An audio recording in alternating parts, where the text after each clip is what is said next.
welcome back to Football Manager 2018 with FC Groningen in the Eredivisie and the Europa League. We have qualified for the Europa League, which is why today we are fairly early on in the season. We've only played 2 matches in between the last episode and now. They were both defeats, we'll get onto them in a minute, which means today we have Feyenoord in the league, obviously huge game against a big side, and Sporting in the Europa League. But before we get on to that, there have been some transfers. The window is now closed, but between the last episode and now, some players have left. Some players have joined, mostly on loan, actually, the people leaving. So Antonio Sheva has gone to SC Camber, along with Gregory De Vos has also gone to SC Camber. Antoine Malalanch has gone to Katwijk. I'm pretty sure we played that. Yep, we lost to them in the Dutch Cup in the first season, didn't we? That's why I recognise that name. He's gone on loan there for the season, and quite a big signing out is Django Warmerdam. He has gone to Angers SCO in France in Ligue 1. We're getting a decent amount of money for him, and basically the reason why I did it is because we've got 2 decent left-backs, and we can only play 1. So Jol van Nijf is now going to be our first choice left-back for the remainder of the season. We'll see what happens in January. We might end up buying a new one, because if Jol van Nijf isn't very good, then we have a problem. In terms of players coming in, you'll see there have been 2 loanee signings and 3 transfers that have cost some money. Well, one's not cost any money. Let's go through the loan signings first. And the first name you will see on there is Joshua Onoma, the Tottenham midfielder. He's coming on loan for the season. He is ridiculously good for this league. He's played 1.5 games so far. One of the reasons why I brought him in is because he can naturally be a Mazzala or an advanced playmaker. So, in terms of my midfield pairing, he fits both roles superbly, and if I really need, he can be a winger on the right or an inside forward on the left. He is the definition of versatile. The next player to join on loan is Abdou Diakite on loan from Fiorentina. Again, much like Josh Onoma, he is a central midfielder. This time he can only play as a Mazzala. He's in on a rotation deal. He's probably not going to play a huge amount of games, but it gives us some more depth in midfield. A player that I just picked up on a free transfer because he was free. Charlie Brown, former Chelsea youth player, striker, English, 19 years old, not getting paid a lot of money. He's joined. He's going to play for Young FC Groningen for the season. And now you'll start to see some of the new gen players coming in that I seem to be picking up fairly frequently now. Christian Lasso, Colombian goalkeeper, 18 years old, looking already very good, 3-star current ability, which is on par with our sub-goalkeeper, what's his name, Insane. He's got 4.5-star potential ability, so I'm liking the look of him. He's probably going to sit on the bench for most of the season until right near the end when Sergio Pack gives up, because he does every season, doesn't want to play the last 6 games. Christian Lasso will probably get some games then. And finally, another young player. This time he's cost £1 million. Swiss central midfielder Gianfranco Ballhalter. I will call him ball handler. It's just going to happen. I'm not even going to apologise for it. He is a deep line playmaker. He is, as I said, central midfielder, lots of potential, 3-star current, so he's already good enough now in theory. 4.5-star potential. He's cost £1 million, which is quite a lot of money. But I think he's got the tools. I was going to say the bits. He might have the bits. He's got the tools to become a very good footballer for FC Groningen. So yes, the transfer window is shut. That is all of our business. £1.4 million spent, £4.2 million coming in. In terms of finances, I think we've got a little bit of budget left. However, we are spending over our wage budget. So I don't think we're really going to do a huge amount. Because of the Europa League, we've now got a whole load of messed up fixtures. Let's talk about the 2 matches in between episodes. Both of them were defeats, as I mentioned, and both of them involved 0 goals for us. First up was a home match against SC Camber. Nick Proschwitz with the goal. I think he used to play for Burnley. We were all over them, literally all over them. We had, I think it was about 25 shots to their, I think they had like 10. They scored, we didn't. That is the only difference in that game. And then up against high-flying Vitesse, Tim Matavs with both the goals for Vitesse give them a 2-0 victory. And as you'll see, Jol van Nijf got himself sent off. So, because Django Warmerdam's been sold, we now have a little bit of a problem in the left-back position. Which means today, up against second-place Feyenoord, I don't know who we have to play. And then later on, against Sporting in the Europa League, I'm assuming he's going to be back at that point, I'm hoping. I've just realised I'm a whole week away from the Feyenoord game.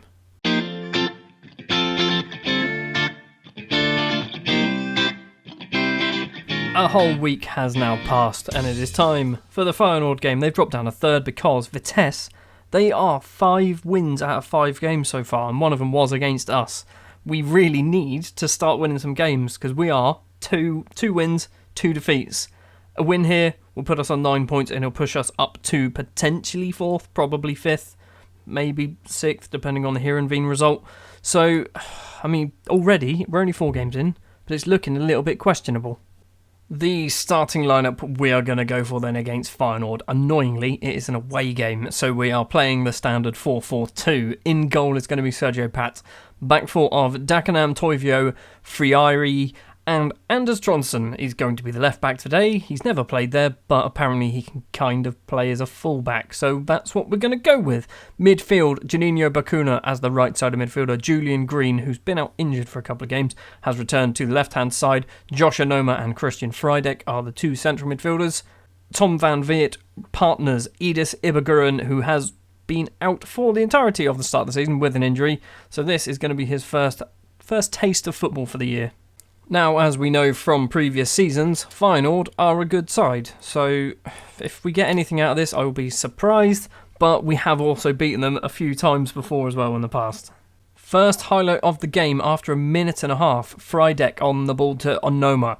Ibaguren heads it down, but it's not a very good header. Gamara runs it across the halfway line, keeps going forward, kicks the ball into the back of one of our players. Yuri gets it back though. Runs forward, finds Bilal, not going to try the surname, crossed in, Friere is going to get it clear. Trondsen, we're passing it clear, which I'm not sure I'm a fan of. Green, Ibaguren, Josh Onoma, plenty of space. Bacuna, even more space. Can he get past the fullback? Yes, he can. Go on, Juninho, put the burners on. He is running down the right, whips it in. Ibaguren's there. It's an unmarked header. I'd say unmarked. He was definitely marked, but Vermeer makes a save. I'm hoping Julian Green is going to be the player to make the difference in this game. He has been missing. What was that a save? It wasn't a save, it's just gone wide. Yeah, Julian Green has been missing for the last 2 games, and I think that he might be the reason why. Ibaguren has picked up a knock already. He's been injured about 3 times so far this season, and we're 5 games in. Half an hour played, we're not getting any highlights, and annoyingly, we're not getting any chances, but Feyenoord seem to be getting most of them. Free kick for Feyenoord, Gamara, Botuius, he's had a go. Sergio Pat didn't look like he knew a lot about that, but made the save nonetheless. Corner, Gamara takes it quickly, Yuri heads clear, Ibaguren even further. I say Yuri heads clear, he headed it and it went clear. Botuius, Gamara the corner taker, got 2 players on him, crossed in, Yuri's there again, Frydek's not going to get there, Bilal's not going to get there, Julian Green can now counter, Ibaguren, over the top, Tom van Veert's nowhere near that, and that'll end the highlight. 43 minutes, just 2 minutes until half-time. Bilal, the fullback's made a run. Kleiber, crossed in. Onoma gets the ball back to the keeper. Sergio Pat, first-time clearance.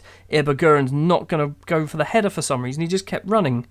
Botius on the ball for Feyenoord. Plays it back to Malacia. Where's he going? Forward again. Gets tackled by Bacuna. Toivio clears. Ibaguren just didn't bother. Is that his injury that's causing him to do that? Or he's just not really interested in football? Yuri, Romero, Gamara, and Sergio Pat makes a save. He's made about 4 or 5 saves already. Half time, it is 0-0, and I think we are very, very fortunate to be in this situation, and that was not a very good team talk. We're not doing bad. We are doing bad. You, in particular, Toivio, you are doing badly. Get off the pitch. You're coming off because you are full of mistakes. Kasper Larsson is also normally full of mistakes. Ibaguren is coming off for Veldwijk, and that's 2 of our 3 subs at half-time. When do I shift over to the more offensive formation? Because it's going to have to happen. Tom van Veert's on a 6.2 as well. I mean, striking-wise, we're just not doing very good. For the last 3 games, this could be 3 games on the spin with no goals. Kleiber with a throw. Intercepted. Frydek. Veldwijk. Back to Frydek. Through ball, and Tom van Veert was never going to get that. Kleiber. Litschert. Bottelgin. I think Bottelgin used to actually play for Groningen. Kleiber on the ball just inside his own half. Forward to Gamara. Bilal. 2 players on him. Is he going to try and get round both? He does. He gets tackled by Julian Green, who crossed the ball in for them. Ayob. Back to Van der Heijden. Ayob again. Just someone stick a foot in. Gamara. Ayob. Van der Heijden, they're passing it around, which means there's probably a goal at the end of this. Van der Heijden, Bilal, through ball to Kleiber, the right back in the area, and Sergio Pat once again makes a save. Gamara's corner is in, it's cleared by Veldwijk. Botius is going to pick it up, so the attack is not over. Gamara, first time cross, Bakuna clears, and the shot from Ayoub is deflected off the back of someone for a throw-on. Right, I've had enough. We're going 4-2-4. Green's playing terrible. Van Veert's playing terrible as well. James Taylor, you've just scored. Literally yesterday, he scored 2 goals for the B team. So I'm hoping he can keep that scoring form. 65 minutes in, I'm going to ask them to get creative because we aren't at all. Well, we've had 2 more shots now. They weren't highlights. We've had now 4 shots as opposed to the 2. 15 minutes left to play. We have a highlight. Dagenham, Anoma. Dagenham again on the ball. Crossed in. Veldwijk's there. Bakuna. What are you going to do? Juninho, Bakuna's just scored. We could pinch this one. We do not deserve this. I don't care. We do not deserve this, but we are 1-0 up against Feyenoord at their stadium as well. Do I change anything? I feel like I should. Definitely should have done. Frydek's going to get it clear. Go on, son. Jimmy Taylor's got the ball, plays it out to Bakuna. The counter-attack is on. We've got so many players in the middle. Why didn't we not pass it across? Botius.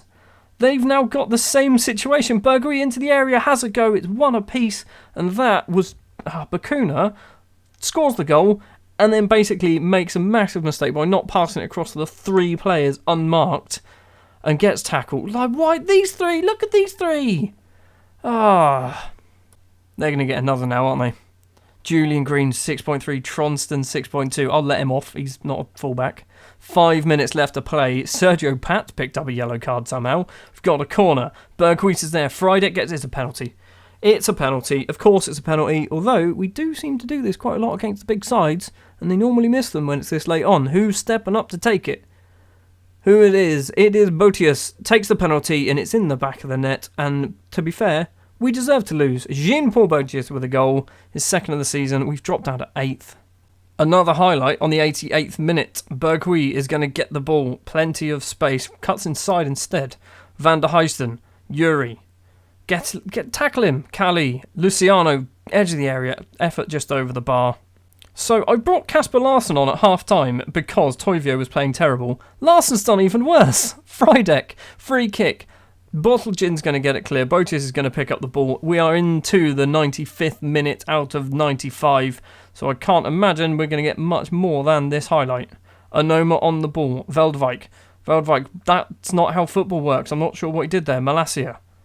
Forward to Kali. I don't know why they're not wasting time. Just lump it into one of the corners. Van der Heijden, 15 seconds left to play. Malacia, Kali again. Van der Heijden, they're now just passing it around and just taking the piss, really. Full time it is 2-1 to Feyenoord. Look at these stats. Look at these. That's atrocious. The players are in high spirits and immediately focus on what you have to say. Hendry Cruzen, don't be too hard on the team after that. It was a tough result to say. I will be hard on you. You had no shots. That was awful. We had 5 shots, but still. So 5 games into the league season and we are 8th. We are 8th place in the table.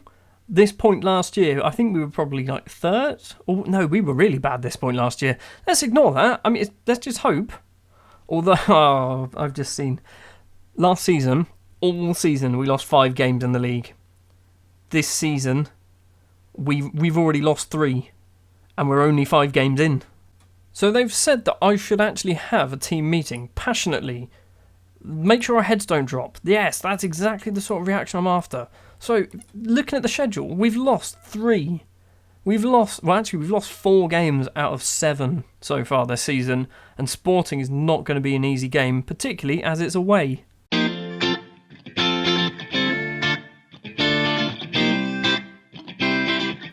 Welcome back to our first game in the Europa League, and you can see in the middle there, that is our group. So we have Sporting, who are arguably the harder side in the group. We have them in the first game of the group. Then we also have Hapoel Sheva of Israel, and as a Southampton fan, they're a really difficult side to play, apparently, when we played them in the Europa League and couldn't actually beat them. And we also have Dinamo, who are the Croatian side, who they're not going to be an easy team to beat. So in terms of the teams in our group, I'd say that is a difficult group. The starting lineup we're going to play then against Sporting, I've decided I'm going to go for the more attacking formation because, yes, we lost a lot of games last season, or we dropped a lot of points, but we still finished second. And so far this season, we ain't anywhere near finishing second. So, in goal is Sergio Pats, back four is Dagenham, Toivio, Friari and Jol van Nijf returns following his suspension. Anders Tronsen moves back to midfield to partner Christian Frydek. Dino Hotic and Julian Green are the wingers, although Julian Green should be an inside forward because that's what you are on support. There we go. And James Taylor is going to be the striker alongside Lars Veldwijk. So our first match in the Europa League is not going to be an easy one. It is a breezy 22 degrees Celsius in Portugal. And by the looks of the Sporting team, they're pretty decent. My objectives for the Europa League, initially it was to win it. What I've now decided is to not embarrass myself. Basically, just pick up some points, maybe get out of the group stages. If we get out of the group stages, that's a win in my book. I'm assuming we also get a reasonable amount of TV money if we do alright in this competition. Fernandes on the ball for Sporting. That man's name, Zinedine Zidane, out to Mane, who is not Sadio Mane, it's a different one, crossed in Paulinho. Fernandes, Bas Dost, very good footballer. He's got someone forward, unmarked, Fernandes on the ball. Cross to Lumor. Lumor runs inside, Acuna's there. Sergio Pats, for crying out loud, we've given away another penalty. Who is stepping up to take the penalty? It is Bas Dost. He's Dutch as well, isn't he? He's put it into the bottom corner. It's a good penalty. I'm not sure why Sergio Pat decided to dive that way, but he did. 10 minutes in, and we are already 1-0 down. This episode is just annoying me so far. Corner for Sporting. Henrique's there. Mane's there. It's gone off for another corner. We've had no highlights going our way so far. Corner's going to come in from Acuna. Into the middle, Mane's there, cleared. Fernandes is going to pick up the ball. Looks like James Taylor's chasing it. I can tell because he's ginger. Crossed in. Mane is going to pick the ball up. Not sure where he's going to go. That Jol van Nijf makes a tackle and gives away a throw on. 25 minutes in, and if you look at the match stats, we are all over them. We've got more possession. We've had a hell of a lot more shots. But for some reason, we're not getting any highlights, and Hapoel Sheva are beating Dinamo as well. Approaching half-time, and there is a highlight. Julian Green to Frydek. Tronsen ball forward to Dino Hotic. Hotic to James Taylor. Jimmy Taylor's hit the post. Zinedine Zidane clears it. Dagenham forward to Hotic again. Being tackled. Sporting are now going to get it clear. Bas Dost on the halfway line. Only player there. Ends the highlight. Half time, and it is going to be 1-0 to Sporting. And there was a little bit of text that appeared at the top of the screen which said, Jean Dagenham isn't having the best game of his career. You think he's won 0 tackles. Decent team talk there from the assistant manager, and Jean Dagenham, his match is over. We're going to see the young Ivorian Constant Nabiu come on in his place. First highlight of the half, and Acuna has just taken on about 4 players, crossed it in. Fernandes isn't going to get there. Frydek is going to hopefully get it clear. That is a worrying start to the second half. Just give us a goal. I just want a goal. A 1-1 draw against Sporting away in Portugal, that'll be not a bad result. A 1-0 defeat when we have had 16 shots, and so far 1 highlight, that's not very good. I'm going to demand more. I'm probably going to do a sub in a minute. James Taylor is on a 6.4, but he's the only person who's actually done anything. 70 minutes. Taylor is going to come off. Tom van Veert is going to come on. What else do I do? Hotic? Hotic can stay on. I don't really know. Jol van Nijf's not doing very well, but as we all know, I don't have any left backs. 15 minutes left to play, and we just need to do something. Just actually have a high... No, stop doing that. Do that. Right, let's go on to attacking and actually have a highlight and do something, please. 83 minutes, there is a highlight. Wendell heads it forward for Sporting. Battaglia, forward to Dost, doesn't get it though. Frydek to Tronsen. Tronsen's got Hotic to his right. Constant Nabiu's making a run. Tom van Veert's also making a run. In the area. Crossed in. Frydek's there. Christian Frydek pulls one back in the 84th minute. Can we get a winner? Do we try and go for a winner? I mean, do we just take a point? Do we just settle for a point? I'm going to try and go for a winner. I'm just going to keep going as is, and that's already looking like a bad idea. Nabiu, pass forward, doesn't get there. Tom van Veert. Acuna. He's been a pain. Acuna's been a massive pain for us. Crossed in. Bas Dost. Bastos runs forward, the big forward, Battaglia into the area. He's got 3 players on him. It doesn't matter. It is 2-1 to Sporting. This is the complete opposite of the Feyenoord game. We do not deserve to lose this game, and we're going to lose the game. The Feyenoord game, we definitely deserve to lose, and we did lose. 15 seconds to play. Nabiu with a throw. Van Veert in the area. Veldwijk. Is he going to have a go? He does have a go, and that's probably why we haven't got anything from this game, because that was awful. It is full time, and another... Look at those stats. 23 shots to their 8, and we lose 2-1. I've handed over to the assistant, because apparently they had a good game. Who was that? Friday got a 9. He got a 9. We just can't score goals. What's happening with our strikers? So our form is appalling. We've lost 4 games on the spin, 2 of which we arguably should have won. Canberra, definitely. Sporting, we probably should have won that. Feyenoord, we could have won. We were 1-0 up in the Feyenoord game. Threw that away. Vitesse are, for some reason, the best team in the world at the moment, so they're beating everybody. Up next, we do have to play ASWH. I don't know who they are. They're an amateur side. Last time we played an amateur side, we beat them 7-0 because I did go full strength. So I'm probably going to do the same again. Next episode, I'm going to go around here. I'm tempted to do Zwolle and Emmen, maybe? Because they're very close together. Yeah, we'll go Zwolle and Emmen. I don't want to show you all the Europa League games because I feel like we're not going to do very well in it anyway, so I don't want to waste your time. The league is our bread and butter. That is what we want to be doing. Thank you very much for watching this episode of Football Manager 2018 with FC Groningen, and we are terrible. We're just terrible. If you did enjoy, if you wouldn't mind leaving a like, if you want to see more, hit the subscribe button, and I will see you next time.